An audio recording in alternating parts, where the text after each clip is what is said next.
প্রায় ৬ ঘন্টা ধরে আগুন জ্বলার পর রাষ্ট্রের সবচেয়ে গুরুত্বপূর্ণ ভবন সচিবালয় ৭ নম্বর ভবনে লাগা আগুন নিয়ন্ত্রণে আসার কথা জানিয়েছেন ফায়ার সার্ভিস। আজ সকাল ৮টার কিছু পরে আগুন পুরোপুরি নিয়ন্ত্রণে আসে।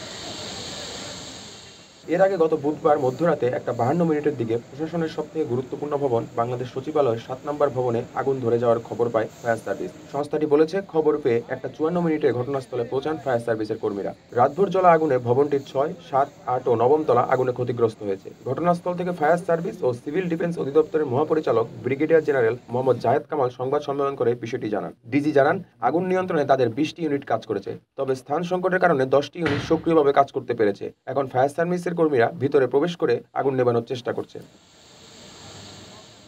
গত রাতের আগুনে ষষ্ঠ তলা ও সপ্তম তলা বেশি ক্ষতিগ্রস্ত হয়েছে। তাছাড়া অন্যান্য তলায়ও ক্ষতিগ্রস্ত হয়েছে। মূলত শর্ট সার্কিটের কারণে বিদ্যুৎ লাইন দিয়ে আগুন দ্রুত ছড়িয়ে পড়েছিল।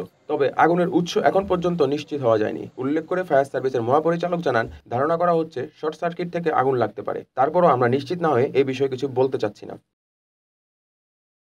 পানির কোনো সংকট ছিল না দাবি করে ডিজি বলেন, ৫ ঘন্টার মতো আগুন নিয়ন্ত্রণে সময় লাগলেও এখানে পানির কোনো সংকট ছিল না। পাশেই ওসমানী মিলনায়তন থেকে পানি পেয়েছি, ওয়াসার গাড়ি এসে পানি দিয়ে গেছে, কিন্তু সচিবালয় কক্ষগুলো আবদ্ধ ও গ্লাস লাগানো থাকায় আগুন নিয়ন্ত্রণে একটু সময় লেগেছে। জয় চক্রবর্তী, ২৪ ঘন্টা বাংলাদেশ, ঢাকা।